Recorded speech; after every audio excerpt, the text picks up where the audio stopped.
मुंबई में एक मॉडल के साथ आधी रात छेड़खानी का मामला सामने आया है। आरोपी शख्स इस कदर बेखौफ था कि छेड़खानी के बाद वो मॉडल से बहस भी करता रहा।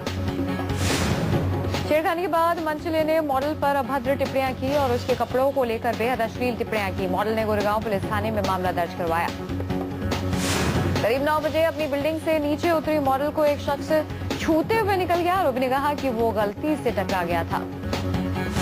मुंबई में महालक्ष्मी मिल में पत्रकार गैंगरेप के बाद मुंबई पुलिस की सख्ती के बाद भी महिलाओं पर हो रहे अपराधों की गिनती कम नहीं हो रही है। इस बार मंचलों ने मॉडल से छेड़खानी की।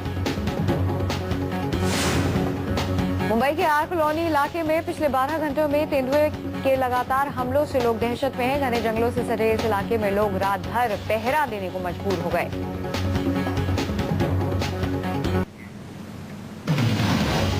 दिल्ली के खजूरी खास में 10वीं की एक छात्रा ने धमकी और छेड़खानी से परेशान होकर खुदकुशी कर ली। 10वीं में पढ़ने वाली गुफ्ताना को वसीम नाम का एक शख्स काफी दिनों से छेड़ रहा था।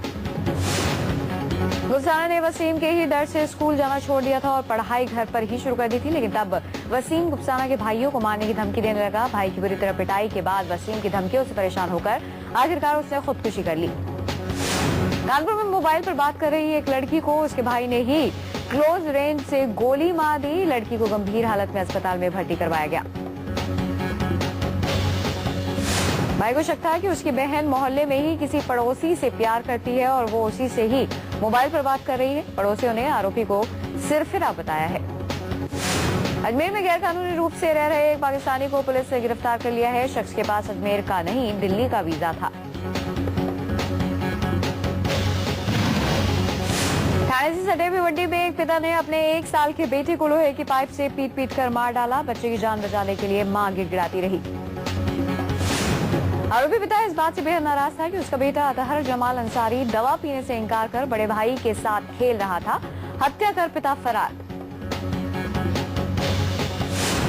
झारखंड के गोड्डा में आईसीआईसीआई बैंक के खिलाफ लोगों का गुस्सा फूट पड़ा। बैंक के पूर्व मैनेजर पर आरोप है कि ग्राहकों की जमा राशि डकार ली गई है और सबूत मिटाने के लिए कागजातों को भी जलाने की कोशिश की गई है। बैंक फर्जीवाड़े के मामले में पूर्व मैनेजर, असिस्टेंट अकाउंटेंट समेत 5 लोगों को गिरफ्तार किया गया है। कोलकाता के व्यापारी दिनेश अग्रवाल ने बैंक के खिलाफ करीब 3.25 करोड़ रुपए फ्रॉड की शिकायत दर्ज कराई है।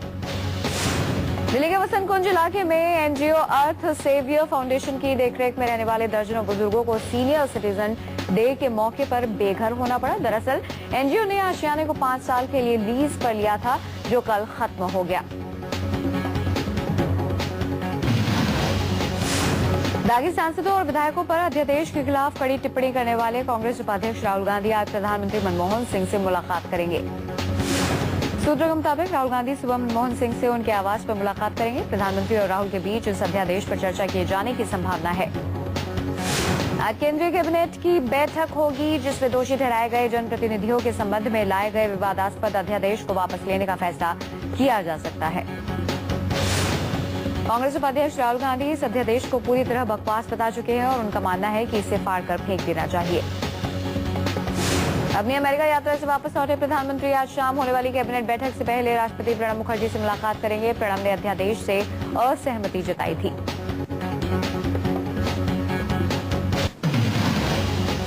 तमाम आलोचनाओं के बावजूद प्रधानमंत्री मनमोहन सिंह जरा भी पीछे हटने को तैयार नहीं है। विपक्षी नहीं, राहुल गांधी ने भी उनकी सरकार को खरी खरी सुनाई।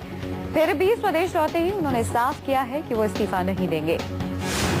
विदेश यात्रा से लौटने के बाद प्रधानमंत्री मनमोहन सिंह ने अपने विरोधियों को जवाब देते हुए कहा है कि वो कभी भी आसानी से परेशान नहीं होते।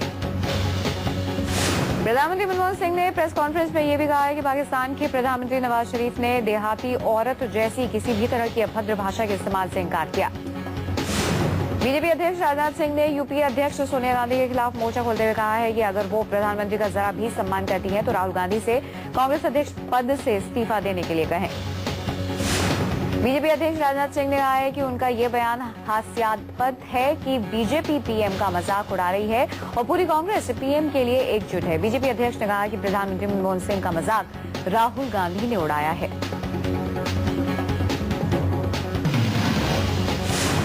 प्रधानमंत्री मनमोहन सिंह ने पहली बार बीजेपी के पीएम उम्मीदवार नरेंद्र मोदी का नाम लेकर प्रहार करते हुए कहा है कि उन्हें उम्मीद है कि सभी धर्मनिरपेक्ष ताकतें मोदी के खिलाफ एकजुट होंगी। प्रधानमंत्री मनमोहन सिंह के मुताबिक नरेंद्र मोदी देश में सेक्युलर राजनीति के लिए एक बड़े खतरे के तौर पर उभर रहे हैं, इसलिए सभी सेक्युलर पार्टियां उनके खिलाफ एकजुट हैं। बीजेपी नेता प्रकाश जावड़ेकर ने कहा है कि प्रधानमंत्री ने मोदी का नाम लिया है, इसका मतलब कि वो भी मोदी से डरते हैं और मोदी फोबिया का शिकार हो चुके हैं। बीजेपी नेता अरुण जेटली ने प्रधानमंत्री मनमोहन सिंह को लिखे 15 पन्नों के एक पत्र में आरोप लगाया है कि सरकार नरेंद्र मोदी को घेरने के लिए सीबीआई, आईबी और एनआईए जैसी जांच एजेंसियों का दुरुपयोग कर रही है। नरेंद्र मोदी के उत्तर प्रदेश में आने से पहले ही मुलायम सिंह यादव ने सियासी नफा नुकसान को देखते हुए बड़ा कदम उठा लिया है। मोदी के खिलाफ मुलायम यूपी के कानपुर और झांसी में रैलियां करेंगे। बीजेपी के पीएम उम्मीदवार नरेंद्र मोदी आज दिल्ली में हैं। वो 2 अक्टूबर को गांधी जयंती के मौके पर एक गैर राजनीतिक कार्यक्रम में हिस्सा लेंगे। 2 हफ्ते पहले टीडीपी के अध्यक्ष चंद्रबाबू नायडू ने बीजेपी के अध्यक्ष राजनाथ सिंह से मुलाकात की थी। तब उन्होंने ये संकेत दिए थे कि वो एनडीए में शामिल हो सकते हैं। तेलुगु देशम पार्टी के अध्यक्ष चंद्रबाबू नायडू भी आज दिल्ली में हैं। नरेंद्र मोदी और चंद्रबाबू नायडू आज एक साथ मंच पर दिखाई दे सकते हैं। साल 1999 में जब कारगिल विजय के बाद बीजेपी की लहर थी, चंद्रबाबू नायडू की पार्टी ने बीजेपी से समझौता कर आंध्र प्रदेश में काफी अच्छा प्रदर्शन किया था। प्रधानमंत्री मनमोहन सिंह ने कहा है कि तेलंगाना गठन का मुद्दा उनकी प्राथमिकता में है और वो जल्द ही इस पर गृह मंत्री सुशील कुमार शिंदे से बातचीत करेंगे। तेलुगु देशम पार्टी ने वाईएसआर कांग्रेस के अध्यक्ष जगन मोहन रेड्डी पर निशाना साधते हुए कहा है कि आय से अधिक संपत्ति मामले में फंसे जगन का हश्र भी लालू जैसा होगा। गुजरात सरकार ने दोबारा लोकायुक्त को पुराने रूप में ही राज्यपाल कमला बेनीवाल के पास लौटा दिया है। अब देखना यह है कि राज्यपाल इस पर क्या फैसला लेती है। केंद्रीय संसदीय कार्य राज्य मंत्री राजीव शुक्ला ने भारतीय जनता पार्टी पर दोहरा चरित्र दिखाने का आरोप लगाते हुए कहा है कि केंद्र में मजबूत लोकपाल की मांग करने वाली बीजेपी गुजरात में सशक्त लोकायुक्त नहीं बना रही। राजस्थान विधानसभा चुनाव के लिए कांग्रेस की स्क्रीनिंग कमेटी की बैठक 7 तथा 8 अक्टूबर को दिल्ली में होगी। इसमें कांग्रेस प्रत्याशियों के चयन पर विचार होगा। महासचिव और सांसद अजय माकन की अध्यक्षता में ये बैठक होगी। इंडियन आर्मी के अफसरों ने लद्दाख में एक्चुअल लाइन ऑफ कंट्रोल पार कर चुशूल में चीनी सेना के साथ बैठक की। समझा जाता है कि भारत ने चीनी सेना की घुसपैठ का मुद्दा उठाया। मुंबई में अमिताभ बच्चन ने बीजेपी के पीएम उम्मीदवार नरेंद्र मोदी पर पूछे गए सवाल का कोई भी जवाब नहीं दिया। मोदी ने कहा कि उन्हें राजनीति के बारे में नहीं पता। छत्तीसगढ़ के रायपुर में नरेंद्र मोदी का एक एंड्रॉयड गेम शो बनाया गया है। इसके डेवलपर का मानना है कि इससे बच्चों में नरेंद्र मोदी की लोकप्रियता काफी बढ़ जाएगी। विशाखापट्टनम में आंध्र प्रदेश के विभाजन पर जबरदस्त विरोध प्रदर्शन हुआ। आंध्र में तेलंगाना की आग बुझने का नाम ही नहीं ले रही। मुख्यमंत्री अखिलेश यादव की पत्नी डिम्पल के संसदीय क्षेत्र कन्नौज में भी दबंगों का कहर जारी है। एक होमगार्ड के खेत की फसल दबंगों ने रात में नष्ट कर दी। फरियाद लेकर पहुंचे पीड़ित को अधिकारियों ने भगाया। होमगार्ड की फसल तबाह होने के बाद अब उसके पास कुछ भी नहीं बचा है। दाने दाने को मजबूर होमगार्ड ने सुसाइड की धमकी दी।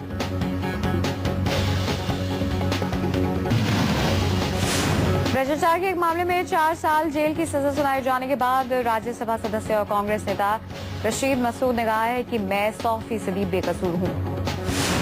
सुप्रीम कोर्ट के 10 जुलाई के आदेश के बाद 67 साल के रशीद मसूद की संसद सदस्यता जाना तकरीबन तय माना जा रहा है। चारा घोटाले के एक मामले में दोषी करार दिए गए बिहार के पूर्व मुख्यमंत्री लालू प्रसाद यादव बिरसा मुंडा जेल में कैदी नंबर 3312 बन गए हैं।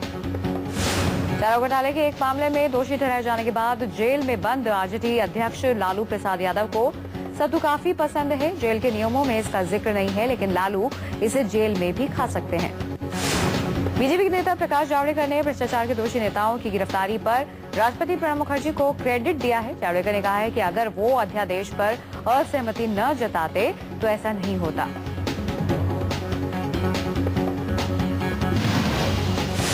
नाबालिग से रेप मामले में जोधपुर जेल में बंद आसाराम बापू को हाईकोर्ट ने भी राहत नहीं दी। राजस्थान हाईकोर्ट ने आसाराम की जमानत की अर्जी खारिज कर दी। संजय दत्त को फरलो पर जेल से मिली 14 दिन की छुट्टी। कहा परिवार के साथ वक्त बिताना चाहता हूं। श्रीनगर में पक्की नौकरी, रिटायरमेंट की उम्र में बढ़ोतरी और छठे वेतन आयोग को लागू करने की मांग कर रहे सरकारी कर्मचारियों पर पुलिस ने लाठियां बरसाई। श्रीनगर के एग्जीबिशन रोड पर सैकड़ों एम्प्लॉयज ज्वाइंट एक्शन कमेटी के बैनर तले अपनी मांगों को लेकर जुटे। विधानसभा घेराव की कोशिश के दौरान पुलिस ने कर्मचारियों को धुना। रेलवे ने तत्काल स्कीम को मेल एक्सप्रेस ट्रेनों के एसी फर्स्ट क्लास के अलावा पैसेंजर ट्रेनों में भी लागू करने का फैसला किया है। देश के गढ़मनाव स्टेडियम के ग्रैंड फिनाले में 3 विजेताओं को ऑलराउंडर रोहित शर्मा और पूर्व क्रिकेट खिलाड़ी रवि शास्त्री से मिलने का मौका मिला। आज 2 अक्टूबर है। गांधी जयंती के मौके पर आज national stock exchange, foreign money और कमोडिटी फ्यूचर मार्केट बंद रहेंगे।